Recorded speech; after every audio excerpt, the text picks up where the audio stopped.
E havia, São João 3, e havia entre os fariseus um homem chamado Nicodemos, príncipe dos judeus. Este foi ter de noite com Jesus e disse-lhe: Rabi, bem sabemos que és vindo de Deus, porque ninguém pode fazer estes sinais que tu fazes se Deus não for com ele. Jesus respondeu e disse-lhe: na verdade, te digo, que aquele que não nascer de novo não pode ver o reino de Deus. Disse-lhe Nicodemos: como pode um homem nascer sendo velho? Porventura pode tornar a entrar no ventre de sua mãe e nascer? Jesus respondeu: na verdade, te digo, que aquele que não nascer da água e do Espírito não pode entrar no reino de Deus. O que é nascido da carne é carne, e o que é nascido do Espírito é Espírito. Não te maravilhes de ter dito: necessário vos é nascer de novo. O vento sopra onde quer e ouves a sua voz, mas não sabes de onde vem, nem para onde vai. Assim é todo aquele que é nascido do Espírito. Oremos. Senhor, que o Senhor possa estar atrás deste microfone e possa o Senhor usar esta matéria e se expressar e falar para os teus filhos e tuas filhas e mostrar a cada um qual deva ser o seu próximo passo.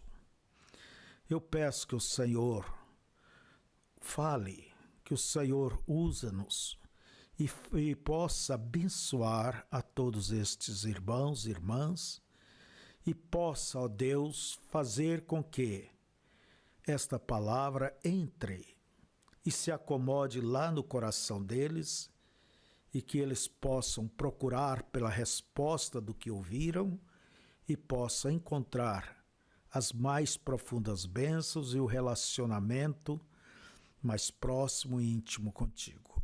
Em nome de Jesus, seja com todos nós. Amém. Nós vemos, irmãos, que a primeira coisa para uma pessoa alcançar esta sensibilidade, este relacionamento, se tornar realmente um filho de Deus, é o novo nascimento. Não é ser uma pessoa religiosa. Nicodemos, ele tinha todos os predicados, tinha todas as referências.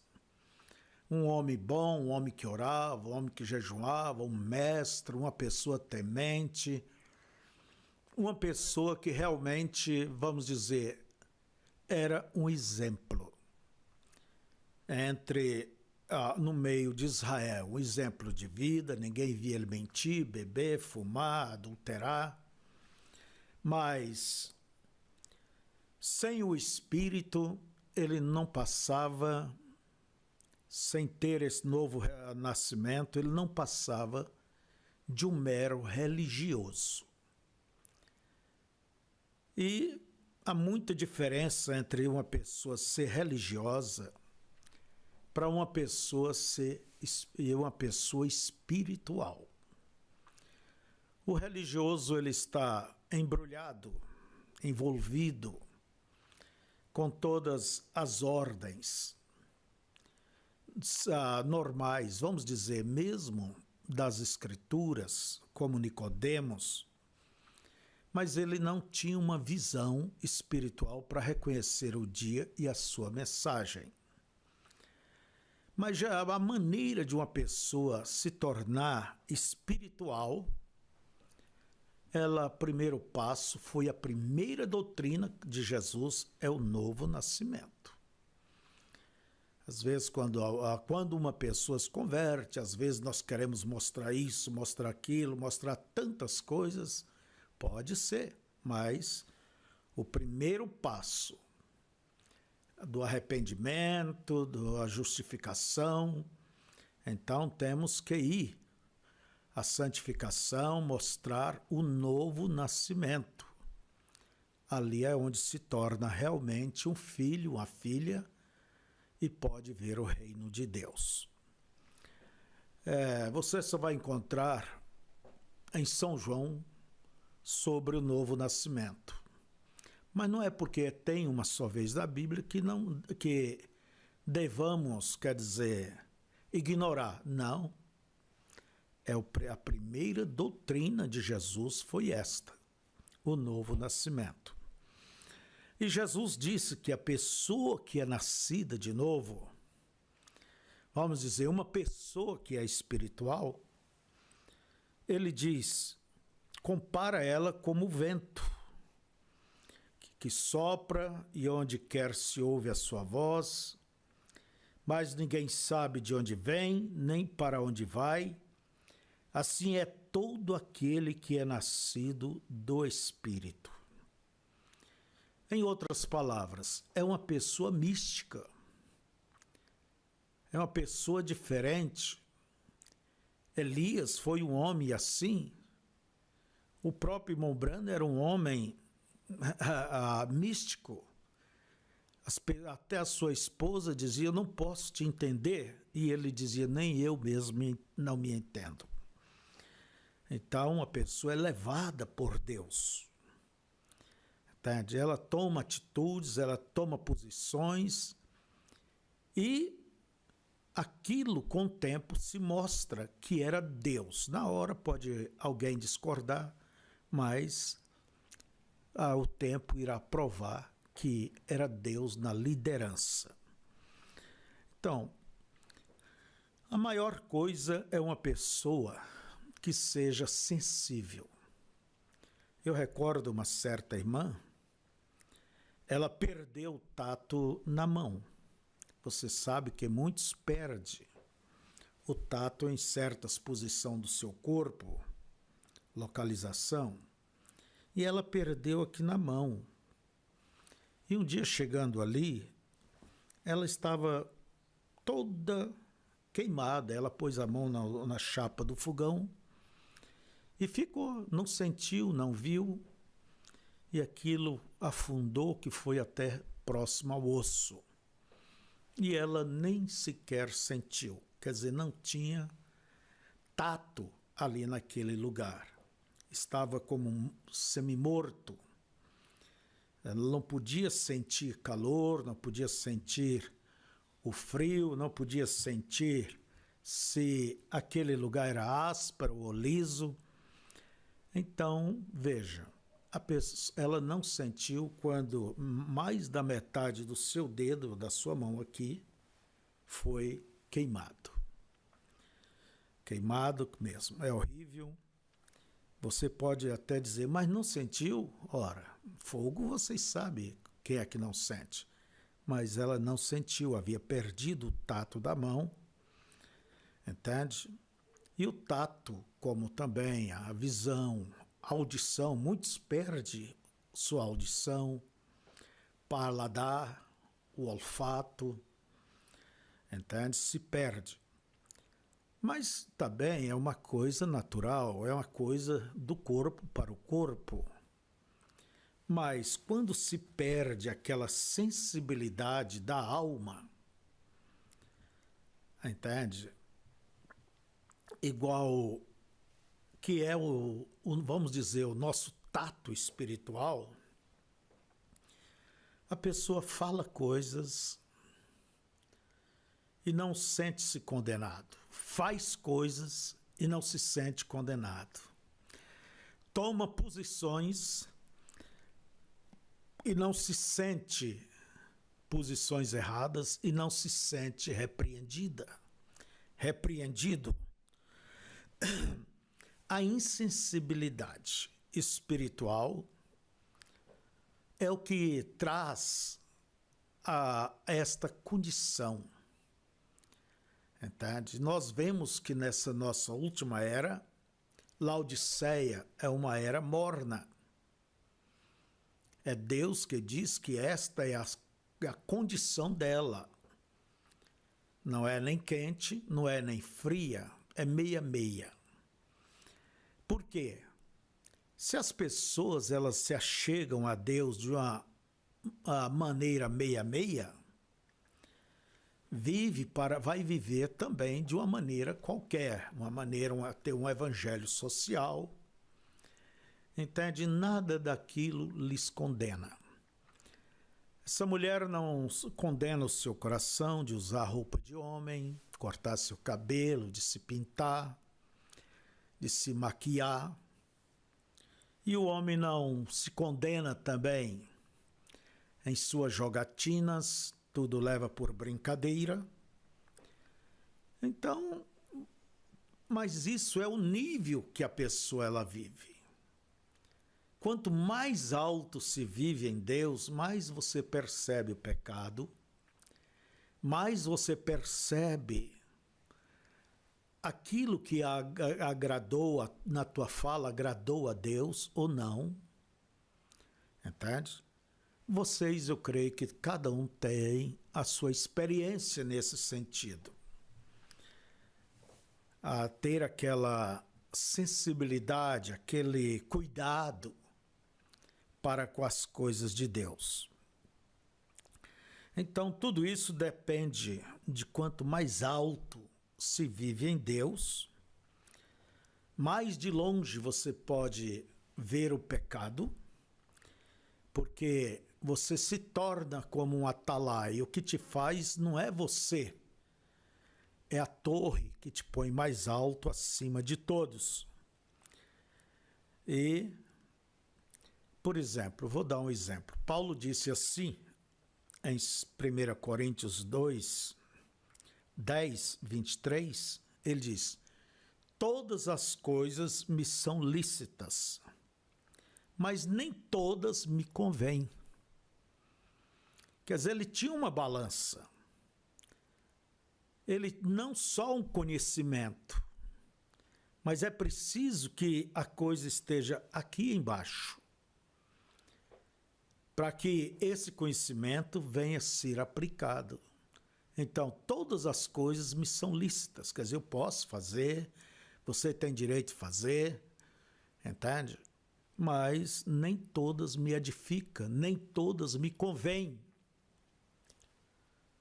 Então, o que é que leva a pessoa a pesar, a medir as coisas? Se convém ou não, se ajuda ou não, se edifica ou não. O que é que faz isso? É o teu relacionamento, é o meu relacionamento com Deus. Senão eu vou fazer coisas, vou dizer coisas, vou agir de maneira tal que traga o quê? Escândalo para o evangelho.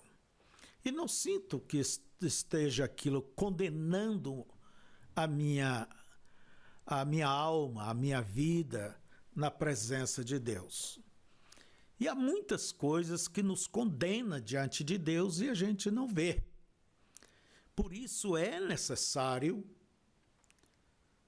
que se volte a Deus. Se volte a Deus.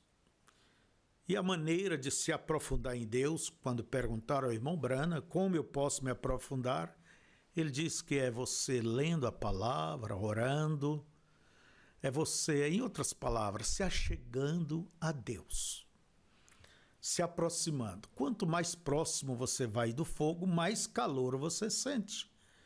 Quanto mais se distancia, menos influência daquele fogo você tem. Então, irmãos, que tudo depende de um certo relacionamento com Deus. Por exemplo, nós vamos olhar aqui em 1 Coríntios, capítulo 2. Deixa eu me achar aqui.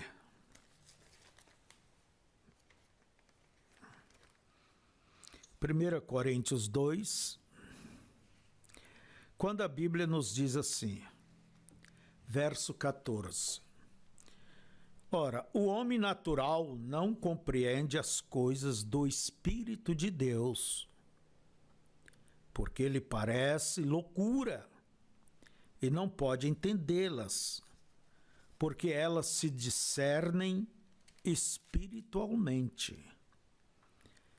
Mas o que é espiritual discerne bem tudo, e ele de ninguém é discernido.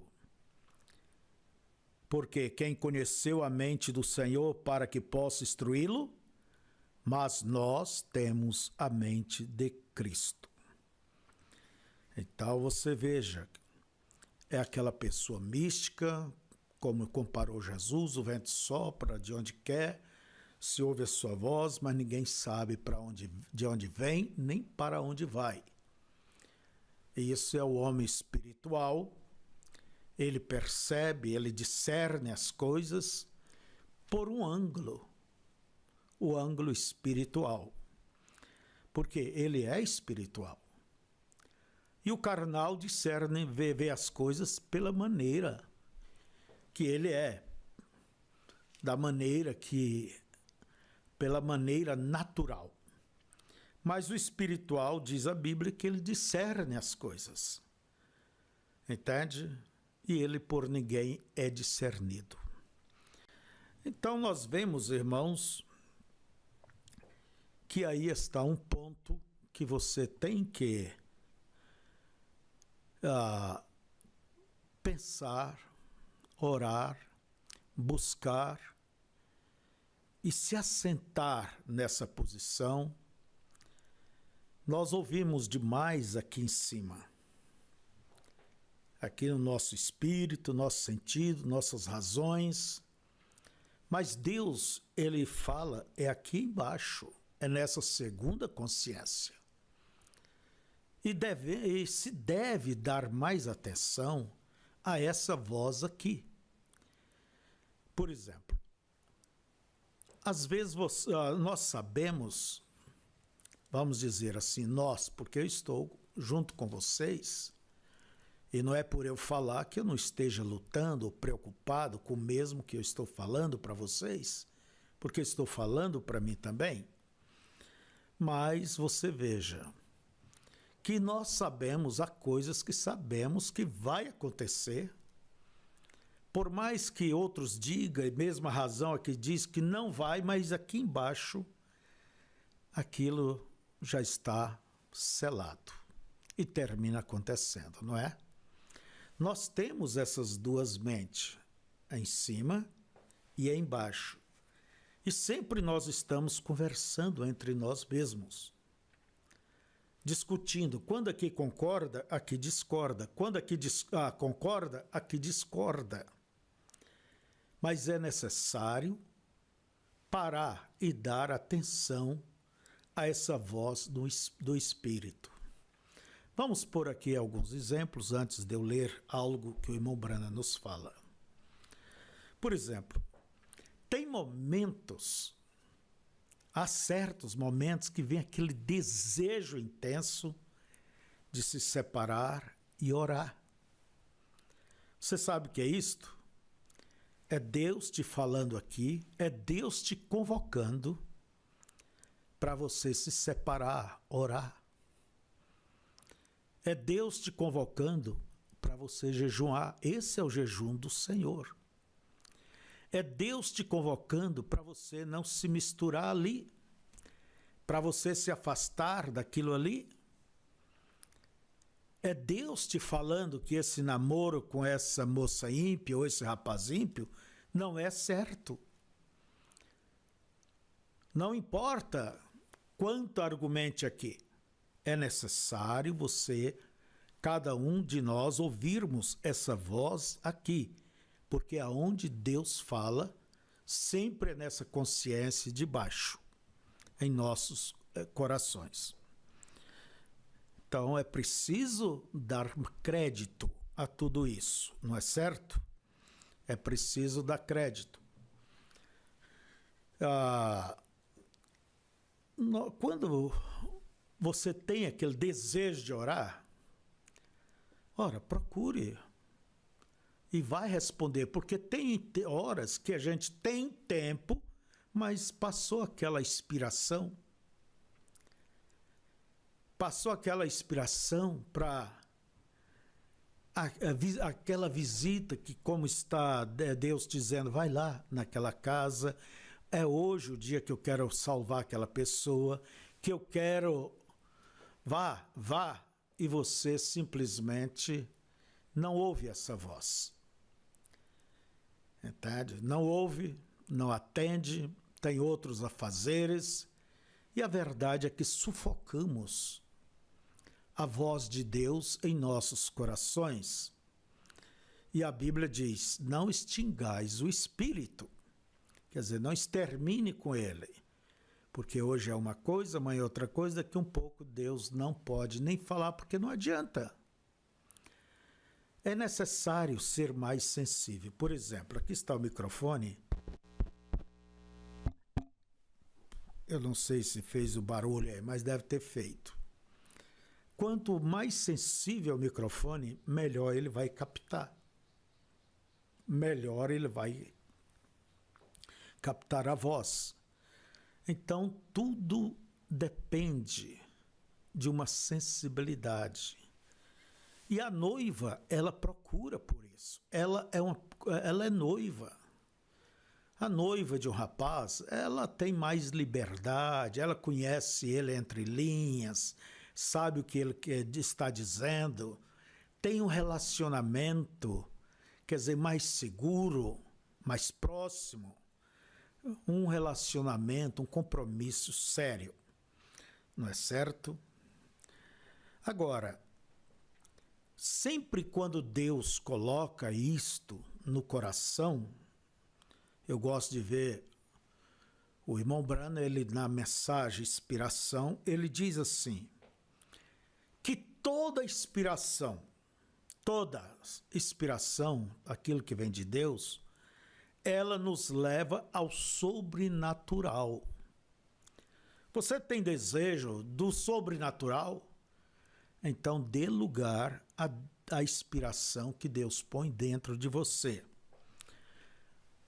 Tomemos um exemplo dentro das Escrituras, aquela sunamita, aquela mulher rica, e Eliseu passava sempre por ali para ir até o Carmelo, o Monte Carmelo. E ela simplesmente disse para o seu esposo, querido, eu vejo que esse homem velho que passa aqui é um santo homem de Deus. Vamos ajudá-lo. Quem sabe, às vezes, Eliseu passava ali, pedia um copo d'água, ela alcançava mais um lanche, e ela queria fazer alguma coisa por aquele homem de Deus. Ela disse, vamos construir aqui, junto ao muro, uma casinha para ele, uma casa, vamos pôr em cima o quarto. E o marido disse, tudo bem, faça. Então, ela havia sentido de querer fazer alguma coisa para o homem de Deus, pela obra de Deus. E assim ela fez, colocou ali naquele quarto uma cama, uma cadeira, colocou a moringa de água e, como diz o irmão Brando, Eliseu estava feliz, agora ele tinha um quartinho para todo seu. E quando ele passava por ali, ele se recolhia ao seu lugar. Ele tinha a chave, ele se recolhia ali, por certo. Esta senhora mandava, essa sunamita, mandava comida para ele, bebida, algum suco e assim por diante. Então você veja, ela teve esse sentimento. E para onde levou isso? Isso levou a um sobrenatural. Ela não podia ter filho, era estéril. E logo ela viu o homem de Deus dizendo, você vai abraçar o teu filho dentro do tempo da vida. E ela teve o seu filho. Daquele filho nós vemos que ele mais tarde morreu. mas vemos que ela ela ainda continuou seguindo a direção, a inspiração de Deus. Ela levou a criança e colocou lá, na cama do profeta. E ela mandou que chamasse o profeta. Aliás, ela mandou que seu servo arrumasse o animal e eles foram direto encontrar com o profeta. E quem encontrava com ela perguntava, vai tudo bem? Até Eliseu perguntou, ela diz, vai tudo bem, vai tudo bem. E nós vemos que Eliseu teve que vir ali e, por sua vez, também ele teve que buscar inspiração para que Deus fizesse aquela obra, ressuscitasse aquela criança. Ele se estendeu sobre a criança por várias vezes, até que ela se espirrou e voltou, espirrou aquela criança e voltou à vida. Então nós temos estes sobrenaturais dentro da Bíblia, esses registros. Agora, por quê? Porque alguém deu lugar à inspiração.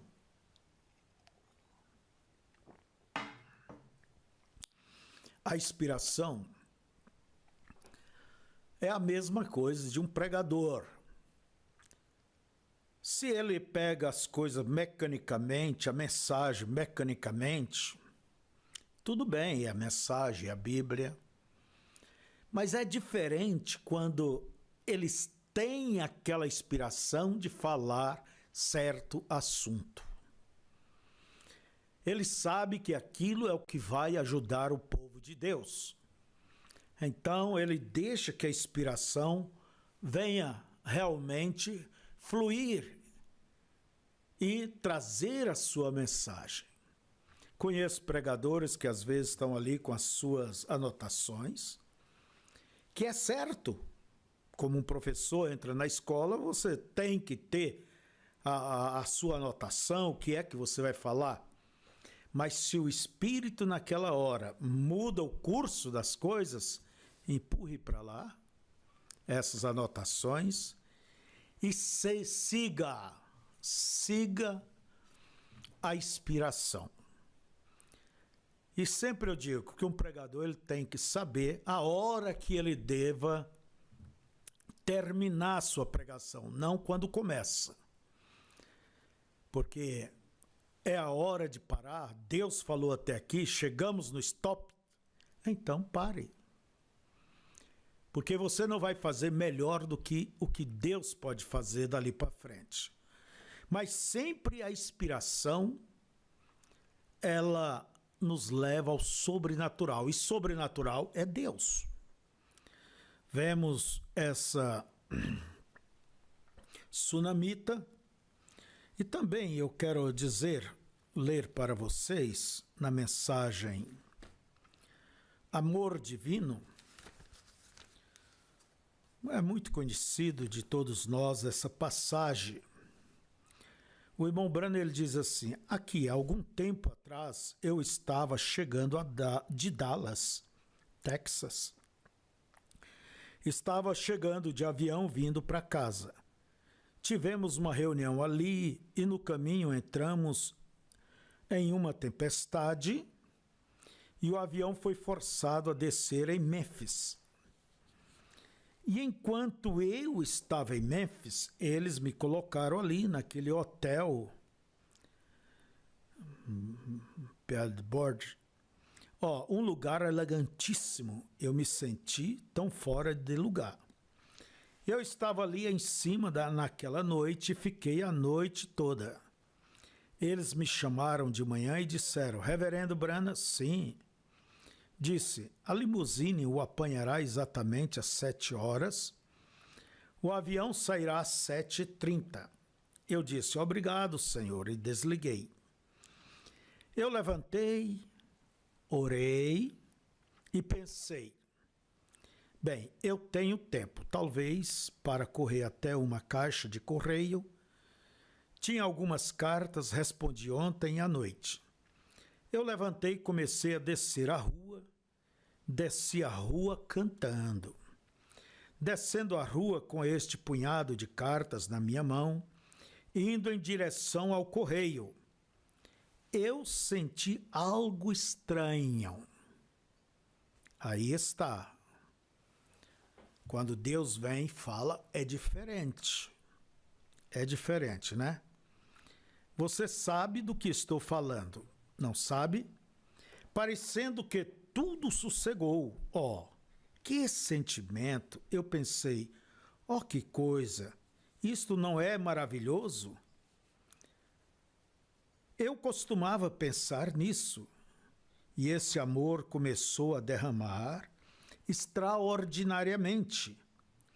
Nós temos amor, mas precisamos de amor em abundância, do amor transbordante.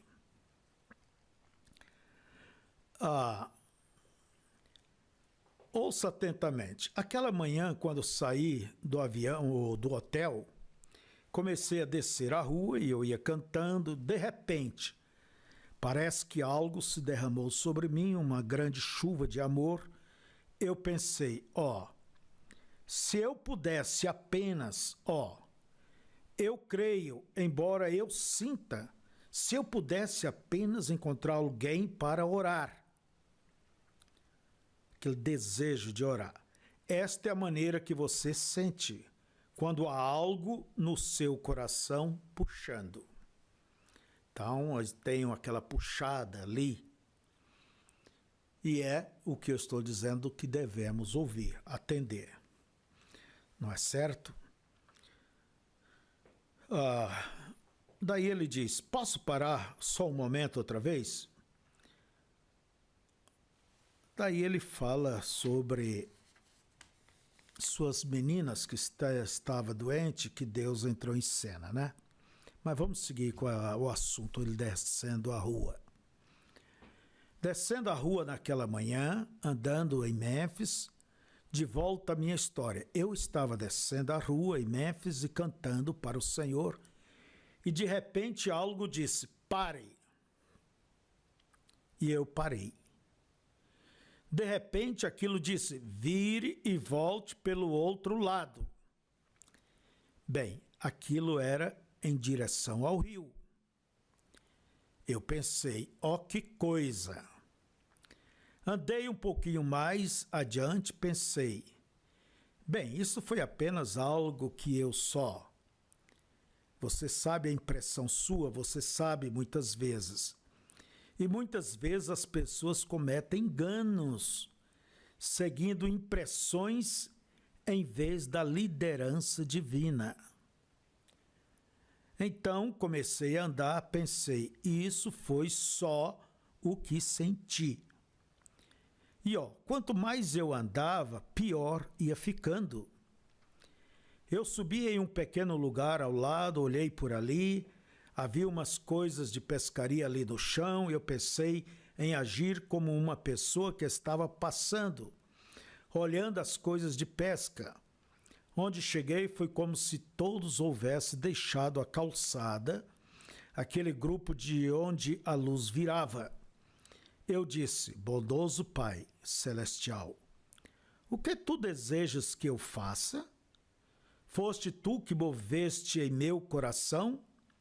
Eu sinto como se estivesse ardendo do lado de dentro, algo simplesmente jorrando. Algo disse, vire e volte. Eu disse, para onde? Disse, vire e volte. Não faz diferença para onde, apenas continue andando. Vamos parar aqui. Então, quando aquele sentimento, aquela voz, porque você tem que saber, não pensa que a voz veio e falou aos ouvidos do irmão Brana. Não pensa que Deus vai mandar um anjo ali no canto da casa e falar, ou você ver uma luz, ou ver isso, aquilo. Algumas vezes acontece. Mas aquilo que vem lá do fundo do coração e que confundimos às vezes ser nós mesmos. Mas quando você se preocupa com isto, se é você ou se é Deus, você já avançou um bom pouco, porque você está dando atenção a uma voz. Agora, quanto mais a gente está com Deus, mais forte a gente sente aquela puxada, aquela inclinação para aquilo. Entende? E não tem como você se escapar. Entende? Você trabalha, por exemplo, durante o dia e aquilo está na tua mente. Você vai orar e aquilo está na sua mente. Então, ore. Aquilo está ali, aquilo está ali. Vai, acerta isto, vá e visita tal, conforte alguém. Vai. Então não há como se livrar. Eu digo, então pare. Pare, minha irmã, meu irmão. Pare e preste atenção. Se é Deus realmente falando em seu coração, vá e atenda a esta voz. Você sempre vai encontrar que Deus está atrás, em algum lugar, e você terá uma experiência, um testemunho para contar. Entende? Eu digo da minha parte, se eu tenho algum desejo de alguma coisa, eu gosto de ir, sabe? Aquilo que me vem, eu gosto de ir, porque se a gente não vem, depois fica com aquela condenação no coração. Mesmo que aquilo não dê certo, mas também eu pelo menos eu tirei de mim, sabe? Mas geralmente eu tenho encontrado Deus ali, geralmente. Então, ser guiado pelo Espírito é isto. Entende? Como Ana, como Simeão, não é certo? E aqui estava o irmão Branham com aquele seu sentimento. O avião estava por sair, mas vai caminhando, vai, vire aqui, vire ali. Eu virei, comecei a voltar, descendo a rua, andei, olhei para o meu relógio. Ele continuava a me impedir, o tempo passava.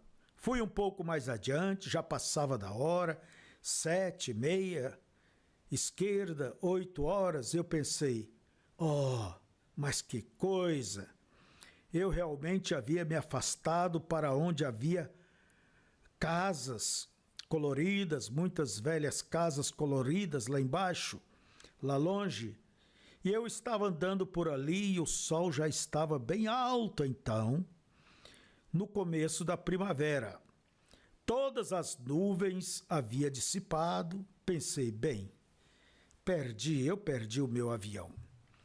Mas pensei, Deus, tudo bem se eu perdi o avião, contanto que para onde tu estás me guiando, Senhor? Não pensei para onde tu estavas me levando. Para onde estou indo? Não é da minha conta, apenas segui andando, simplesmente continuei. E após um tempo olhei, inclinada num portão assim havia uma mulher do estilo típico da velha tia Jemima. É uma senhora de cor que se chama de tia ali na América. É uma preta velha. Inclinada no portão e suas grandes bochechas gordas ali de pé, uma camisa amarrada na cabeça assim e amarrada atrás. Eu estava andando assim e me aproximei dela, as lágrimas correndo nas suas gordas bochechas assim. Ela olhou para mim e disse, bom dia, pastor. Eu disse, senhora? Disse, bom dia. Ela deu um sorriso e olhou para mim, lágrimas em seus olhos. Eu pensei, ela me chamou de pastor. É assim que se chama um pregador lá no sul, você sabe. E eu disse, como você sabia que eu sou um pastor? Ela disse, eu sabia que o Senhor vinha. O quê? Disse, Eu sabia que o Senhor ia chegar. Eu disse: eu não entendo, tia. Poderia me dizer? Ela disse: sabe, o Senhor já leu aquela história da sunamita que não tinha filho e ela pediu ao Senhor para lhe dar um filho? Eu disse: e Elias chegou e a abençoou e ela teve um filho? Eu disse: sim, senhora, eu me lembro disso.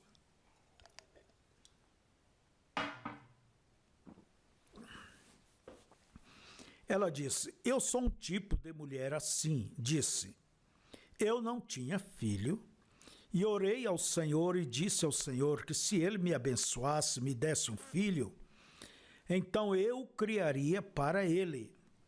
E disse: ele me deu um filho. E disse: eu lavava na tábua de bater roupa, um pequeno abrigo ali ao lado. Disse: eu lavei na tábua de bater roupa para criar este menino, este filho. E ela disse: quando ele cresceu, pastor, ele tomou o caminho errado e ele disse que saiu com a companhia errada e ele está deitado ali moribundo.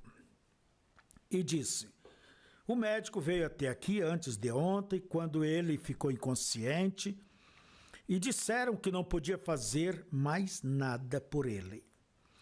Eles lhe deram 606 Salvarsan, deve ser um remédio, né? E tudo mais, mercúrio, penicilina, nada. Doença venérea, sífilis, acha que a válvula do seu coração está afetada. E disse: não há nada que se possa fazer por ele.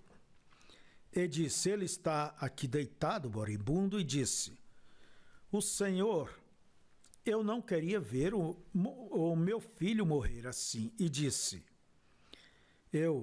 se o Senhor pudesse apenas ouvi-lo dizer que ele foi salvo. E disse: eu orei e orei por 2 noites. Disse: hoje de madrugada, por volta das 3 horas, disse: o Senhor me fez dormir ajoelhada. Disse: eu tive um sonho. Disse: eu vi um homem de terno claro se aproximando, usando um pequeno chapéu meio estilo do oeste, colocado de lado na sua cabeça. Eu disse: Senhor, eu sou a mulher, mas onde está o teu Elias? Disse: aqui vem ele.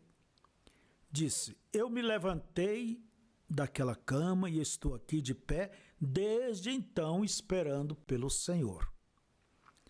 Era assim que eu estava vestindo exatamente, quer dizer, de acordo com o sonho da irmã. Irmão, quando o amor divino é projetado, aquela mãe com seu filho, sim, de 180 libras, não sei quantos quilos, uns 100, né? Mas ele continuava sendo seu filho, deitado, moribundo, na desgraça. Não importava quão infame fosse ele, ele era o seu filho. Ela o amava, isso é amor de mãe? Não importava quanta desgraça ele havia trazido, ela continuava amando-o. E se você não pode se esquecer de seu filho, não importa o que ele tenha feito. Então, como poderia Deus se esquecer de você? Ele disse: seus nomes estão gravados nas palmas de minha mão. Uma mãe pode esquecer do seu bebê do peito, mas eu nunca te esquecerei. Não importa o que você tenha feito, a que distância você se afastou, no que se meteu, Deus ainda te ama, Deus ama você. Mantenha aquele amor se movendo, não o deixe falhar. Então ela suspirou, ela disse: eu simplesmente não pude fazê-lo. E ela disse: pastor, eu tive um sonho e eu vi o Senhor se aproximando. E disse: quando olhei para a rua e vi aquele pequeno terno claro e aquele chapeuzinho de lado na sua cabeça, disse: o Espírito me disse: aí está ele. E disse: a mulher disse para o irmão Branham: não quer entrar? Então vocês percebam que aquele desejo, aquela inclinação, aquele toque que o irmão Branham teve em seu coração, era o Espírito Santo lhe dirigindo. Agora, isso não é um privilégio só de um homem, não. É teu privilégio também. Deus, ele é o mesmo ontem, hoje e eternamente. Ele pode fazer a mesma coisa, lhe dirigir, me dirigir. O que precisamos é ter ouvidos mais agudos para ouvir o que diz o Espírito Santo à igreja e ter uma sensibilidade espiritual e crer na liderança do Espírito Santo. Não é que você vai entrar por emoções e coisinha assim, coisinha ali. Não é isso.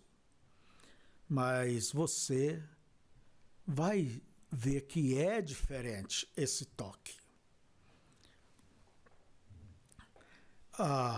E eu pensei, Deus, talvez seja aqui onde tu me guiaste. Esta é a razão pela qual era para eu vir. Eu não sabia. Eu abri o portão, ele tinha uma corrente e uma ponta de relha nela. Eu não sei se vocês já viram uma ou não. Eu abri a velha portinha e entrei. Irmão, eu já estive em palácios de reis, eu já estive nas casas mais ricas que existem no mundo, já estive em algumas de multimilionários que vale 20, o tanto quanto 28 milhões de dólares. Já andei em seus tapetes, sendo de 8 milhões de dólares. Já andei em seus tapetes, sendo de chenille, de um lado ao outro, sendo que eu poderia deitar e dormir comodamente só no tapete, sendo uma casa fascinante. Mas não havia nem mesmo um só tapete no chão. E uma velha caminha de ferro colocada ali, um cobertorzinho comum puxado por cima daquele garoto. Havia uma tabuleta na porta: Deus abençoe nossa casa. Eu sabia que eu estava diante de um lar cristão. Eu sabia que eu estava no lugar onde se fazia oração. Nenhum pôster de mulheres na parede, nenhuma foto vulgar, mas a Bíblia aberta em uma mesinha velha de mármore em cima, colocada ali. E um rapagão deitado ali na cama com o cobertor de sua mão, na sua mão, fazendo Eu pensei, que coisa. Peguei nos seus pés, estavam pegajosos e frios. A morte estava sobre o rapaz. E ele continuava dizendo: está tão escuro, está tão escuro. E eu disse: do que é que ele está falando? Ela disse: pastor, ele tem pensado, já faz muitos dias agora, que está no meio de um grande mar, perdido. Ele não sabe para onde está indo. Isto é o que me machuca o meu coração. Ele está indo embora e está perdido no meio do mar e não sabe para onde está indo. Pastor, eu tenho orado, já fiz de tudo. Eu não quero que ele fique perdido, pastor. E foi aí quando eu estava orando. Eu disse: tia, qual é o problema do rapaz? Ela disse: é uma doença venérea. O médico afirmou que ele está nas últimas. Nada mais se pode fazer. E ele está inconsciente, faz 2 dias que ele está perdido no mar. Ela disse: pode orar por ele? Eu disse: tia, o meu nome é Brana, já ouviu falar de mim? Ela disse: não, senhor, acho que nunca ouvi, pastor. Eu disse: bem, eu vou lhe contar uma história. Eu disse: o meu ministério é orar pelos enfermos. Ela disse: é? Eu disse: sim. E eu disse, contei-lhe sobre o avião descendo e tudo. Ela disse, isto é verdade, pastor? Eu disse, sim. Ela disse, bem, eu sabia que ele não me deixaria decepcionada. Eu disse, faça uma oração, tia. E ela se ajoelhou ali, mas que oração! Ó, irmão, como aquela velha santa podia falar com Deus? Ali ela orou até as lágrimas rolarem de seus olhos. Levantei meus olhos e ele continuava, o rapaz, fazendo E eu disse, agora, tia, eu vou orar. A senhora ore juntamente comigo. Coloquei minhas mãos sobre os seus pés, os pés do rapaz, né? E eu disse, Pai Celestial, meu avião já partiu, que eu saiba. E aqui está essa pobre velha mãe chorando por seu filho, e que eu saiba, foi para este lugar que tu me dirigiste. Rogo que tu tenhas misericórdia dele. E mais ou menos aquela hora eu o ouvi dizer, mamãe, oh mamãe. Ela se levantou e enxugou as lágrimas de seus olhos. Ela disse, sim, querido. O filhinho da mamãe está se sentindo melhor? Começou a acariciá-lo na cabeça. Ele disse, mamãe, o quarto está ficando claro. O quarto está ficando claro. O amor soberano. Quando o amor divino foi projetado no coração de Deus, a graça soberana teve que responder no seu lugar. Quando penso que lá uma pobre mãe, mantendo-se firme em Deus com sua oração e tudo isto, então o que aconteceu? Deus, através de sua graça, Deus, na sua misericórdia, trouxe um avião lá do céu e o manteve pousado para responder à oração de uma pobre iletrada mulher de cor.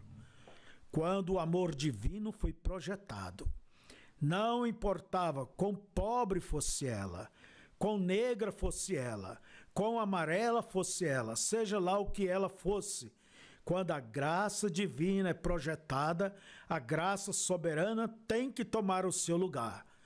O amor daquela velha mãe ali, como ela clamou. E o rapaz, cerca de 2 anos após aquilo, eu desci, eu estava em um trem descendo, eu subi até ali para comer um hambúrguer. Eles estavam pedindo cerca de 78 centavos por um no avião, no trem, e eu podia comprá-lo por cerca de 20 centavos de uma pequena barraca. Eu desci do trem, comecei a caminhar, havia um rapaz de cap vermelho que disse, olá, pastor Brana. Eu olhei em volta e disse, bom dia, filho. Bem, disse ele, não me conhece? Eu disse, não, creio que não. Disse, o senhor se lembra cerca de 2 anos atrás, quando foi orar por mim e minha mãe ali? Eu disse, você é aquele rapaz? Disse, sim, senhor, pastor Brana. Disse, estou completamente curado, mas estou salvo agora. Eu sou um cristão. Aleluias. Então, o que nós estamos falando é sobre a sensibilidade espiritual que todos devamos buscar, dar lugar.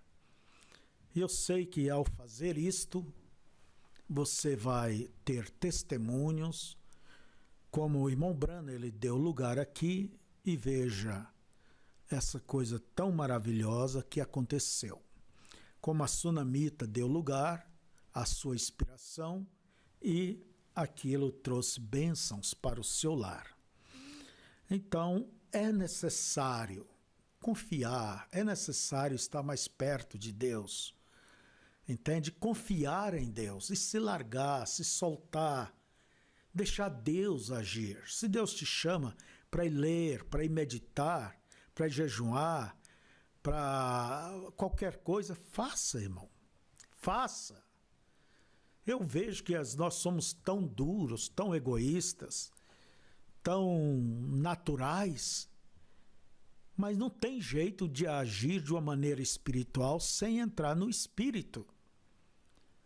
Então deixa que Deus te conduza, Deus te abençoe, entende? Que Deus possa te abençoar. Agora, todas as vezes que se vai fazer alguma coisa para Deus,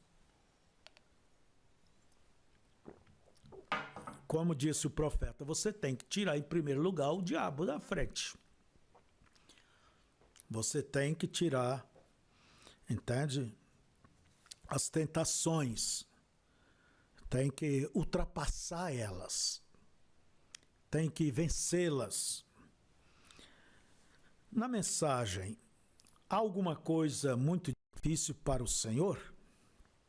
Vamos ver mais este exemplo. Parágrafo 9 em diante. Talvez, se ouvirmos tais coisas como esse tipo de tentação e dermos atenção a elas, se fizermos isto, nós perderemos as bênçãos, que se dá lugar a outras coisas. Eu gostaria de ter um tempo. Vem na minha mente agora um caso bem particular, onde eu não consegui encontrar um lugar para orar.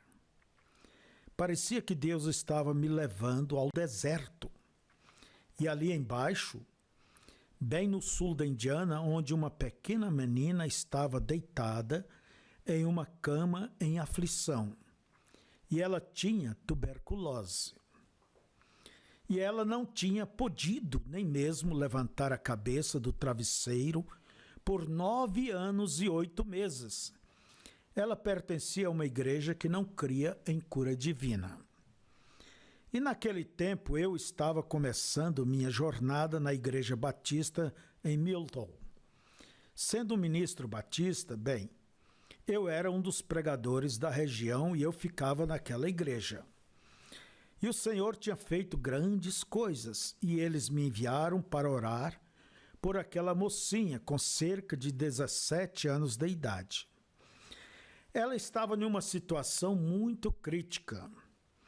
E o precioso irmão que me levou até lá, o pai dela era diácono nesta certa igreja que não cria em cura divina. Ele tinha feito uma declaração que se algum dos membros fosse até a igreja batista onde eu estava orando pelos enfermos, ele seria excomungado da igreja. O pai dela, sendo um diácono, isso colocou em uma situação bem desconfortável. Bem, eu vou resumir isto o mais breve que eu puder. Eu lembro que fui visitar aquela mocinha. A mãe dela saiu de dentro do quarto e o pai saiu da casa, pois eles não queriam ter nada a ver com isto. Mas aquela mocinha tinha lido um livro que eu escrevi chamado Jesus Cristo, o mesmo ontem, hoje, eternamente. E quando eu entrei no quarto, ela não conseguia nem mesmo erguer suas mãos para segurar a sua vasilha, onde ela cuspia quando tossia. Ela pesava aproximadamente de 15 a 18 quilos. E suas pernas estavam simplesmente mais magras que as pernas de Florence Nightingale naquela fotografia, quando ela foi curada de câncer. E eu orei por ela, e ela me perguntou se ela iria conseguir andar como aquela menininha metodista que tinha estado aleijada por muito tempo. Seu nome era Nail. E eu disse, irmã, o anjo do Senhor falou comigo e me disse para ir naquela região e encontrar aquela garota lá. Bem, eu disse, eu não sei. Depois de um avivamento de 2 semanas, acabava de chegar à igreja um ministro novo. Nós tivemos um culto batismal em um lugar chamado Tottsford. Naquela tarde, depois de batizar aproximadamente 150 pessoas nas águas, Fui jantar com meus amigos. Um dos meus velhos amigos, o nome dele é George Wright. E algo ali começou a me pressionar dizendo: vá até a floresta e ore. Você veja aquela puxada lá dentro. Vá até aquela floresta e ore. Bem, eu não conseguia tirar aquilo da minha cabeça. Agora, quando algo te pressiona desse jeito, vá e faça na mesma hora, porque é o Espírito Santo. Está vendo? Vá na floresta e ore. E diz o irmão Branham que ele não conseguia tirar aquilo da cabeça. E ele diz, quando isso acontece, te pressiona assim, você vai e faça, porque é o Espírito Santo. Agora observe algo tentando bloquear isto. A senhora Wright disse, irmão Branham, quando eu tocar aquele velho sino campeiro para jantar, eu acho que vocês sabem, tem esse tipo de sino por aqui em Oklahoma. Mas lá em cima, eles costumavam soar um sino, é uma região montanhosa e os fazendeiros podem ouvir o sino tocando e eles sabem que é hora do jantar. E ela disse, quando eu tocar o sino, a ceia está pronta. E ela disse, então você venha e assim você estará preparado para voltar para a igreja à noite. O culto ia encerrar o avivamento então. Eu disse, muito bem, irmão Wright. Subi em direção à montanha e me ajoelhei no chão e os abrolhos verdes estavam me machucando.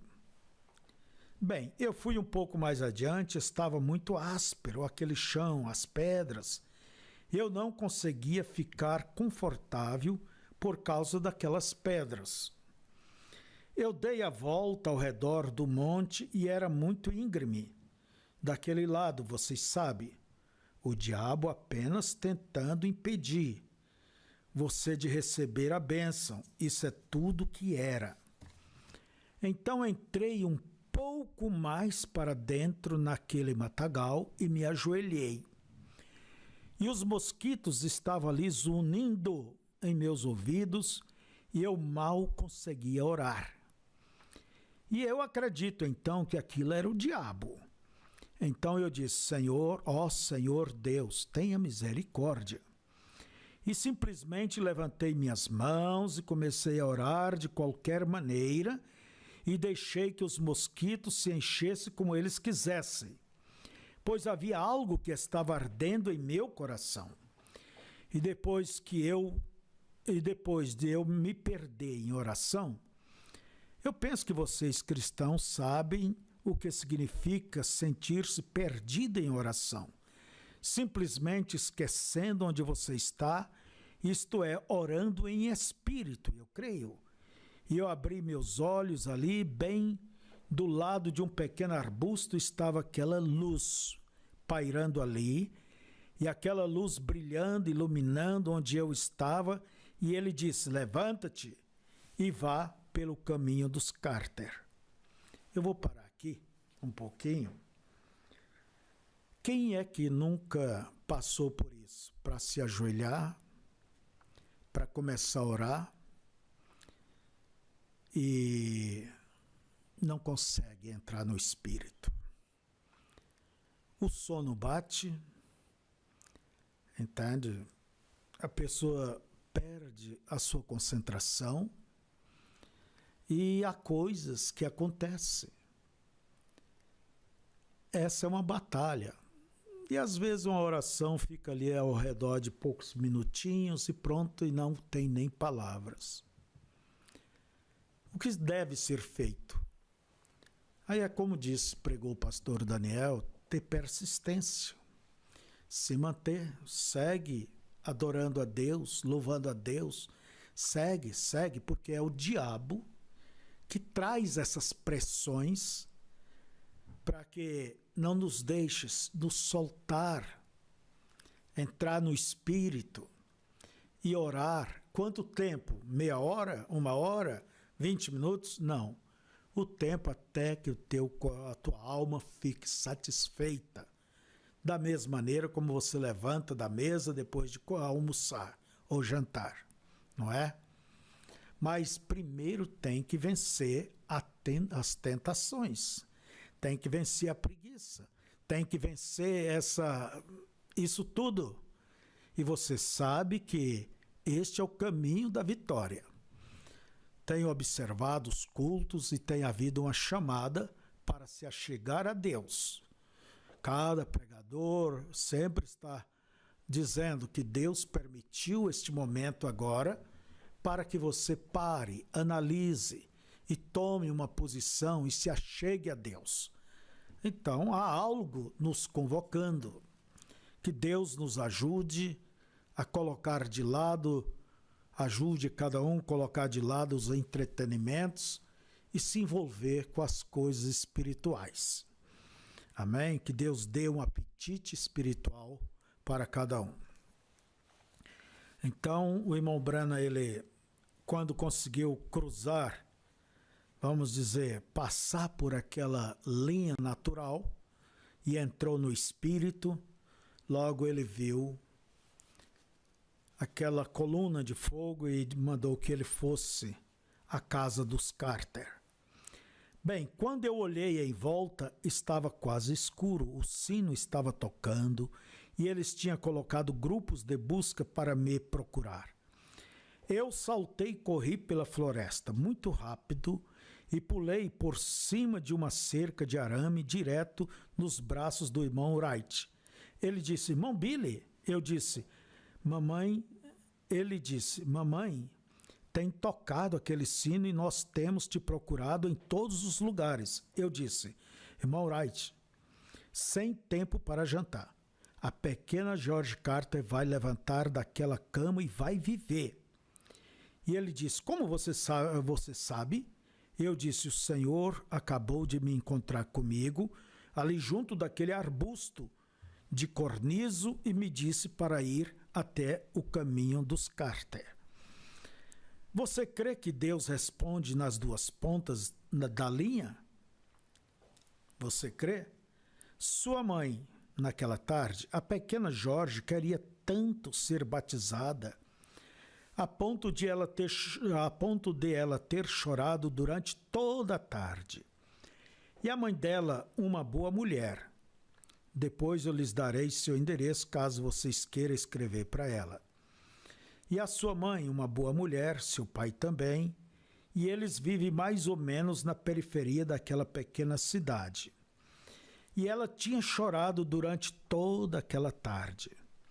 Sua mãe era jovem, mas já estava com cabelos grisalhos de ficar ao lado da menina por 9 anos, vendo-a definhar em direção à morte.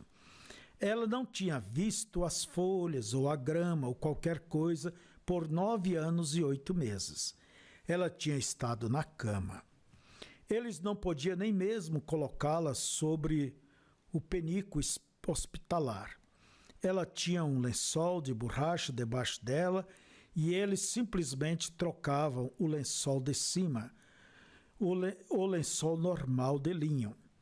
Então ela tinha estado ali chorando e esperando melhorar para que pudesse ser batizada.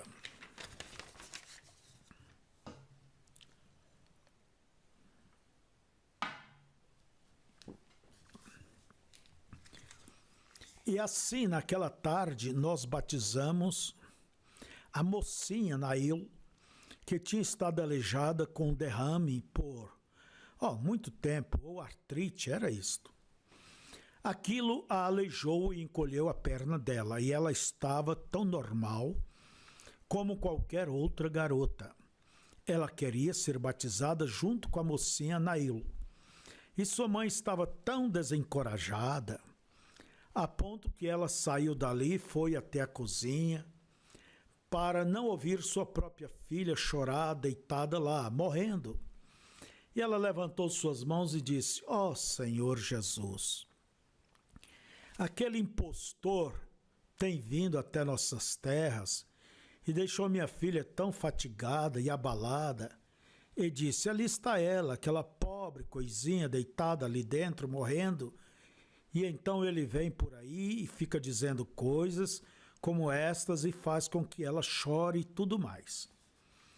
E enquanto ela estava orando, agora, esta é a própria versão dela. Eu não posso lhe afirmar que isso é a verdade, mas eu apenas creio que é. Ela disse que viu uma sombra vindo por ali, perto da parede, e ela pensou que pudesse ser a filha dela que vivia algumas casas depois dela, vindo ali por detrás da casa para vê-la. E quando ela olhou, ela disse que era a sombra de Jesus na parede. E ela disse: "Quem é este?" E apontou o seu dedo naquela direção e ela viu, como uma visão, viu minha testa alta aqui chegando, segurando a Bíblia sobre meu coração, e ela pulou e correu e contou para a filha dela, e bem naquela hora eu estava entrando na porta. Deus sempre chega a tempo, se você simplesmente crer nisto. Meus preciosos amigos, eu andei até aquela cama e falei: "Georgia, eu não sei porquê, mas Jesus Cristo." Olhei atrás da sua cama, onde ela conseguia tocar com suas mãos. Ela tinha tirado toda a tinta da pequena cabeceira, onde suas mãozinhas podiam tocar. Chorando, chorando e orando. E disse: "Georgia, Jesus Cristo te faz sã. Levanta-te e fique de pé." Eu não sei por que eu disse aquilo. Por mim mesmo eu nunca teria dito algo assim, pois como a menina iria se levantar quando as pernas dela não eram grossas assim nem mesmo acima das suas coxas,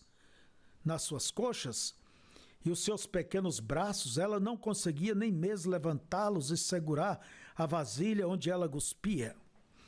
Agora vocês podem perguntar para a mãe dela e deixar que ela lhes mostre a declaração dos médicos sobre isto. E quando ela disse,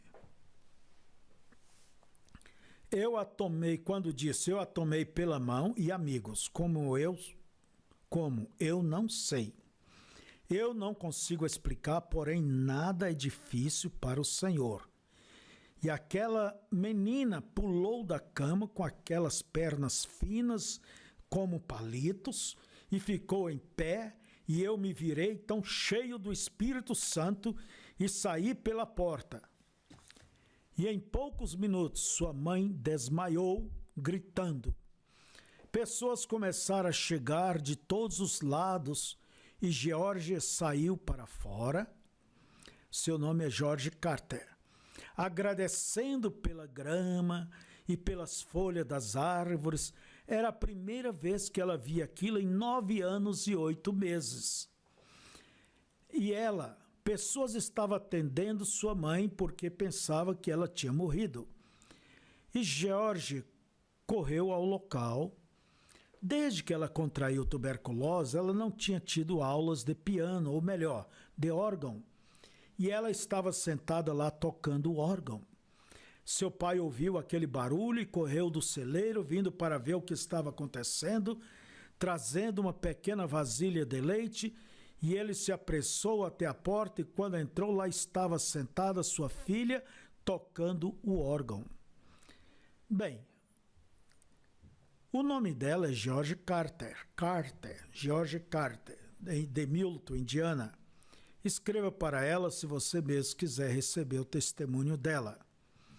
Então, isso mostra para vocês que quanto Satanás está tentando bloquear você de algo que é correto, continue em frente, independentemente do que aconteça. Então, Deus coloca dentro do coração dos seus filhos inspiração, inclinações, mas você vai encontrar lutas, provas, mas quando você encontra as dificuldades, é porque há uma bênção logo após aquilo. Você sabe que a hora mais escura é justamente antes de alvorecer o dia? É quando as trevas são pressionadas, são mais densas. Então, logo vem a bênção, vem o dia, vem a graça, mas você deva permanecer firme. Abra o teu coração e dê lugar para Deus operar, para Deus falar. Deus quer ter companheirismo. Sempre eu digo, maior é o que Deus quer fazer em você do que através de você. Maior é o desejo de um pai ter o companheirismo, a amizade, o carinho, o calor de seu filho, do que só o trabalho dele ali na lavoura ou aonde quer que seja. Que Deus vos abençoe, que Deus possa ser com cada um. Inclinemos as cabeças e oremos. Pai, eleva-nos para que possamos, Senhor, estar mais juntos, mais perto de Ti, para que possamos entender a linguagem do Teu Espírito. Que o Senhor ponha dentro de nós a Tua vontade e que saibamos discernir a Tua vontade da nossa própria vontade. Senhor, temos falado sobre a sensibilidade espiritual. Eu creio que é o que todos precisamos. Eu sei que a noiva do Senhor, ela vai trilhar por este caminho, baseando em Tua palavra, na mensagem, e achegando a Ti, Senhor, de coração, e buscando essa posição aonde o Senhor possa falar.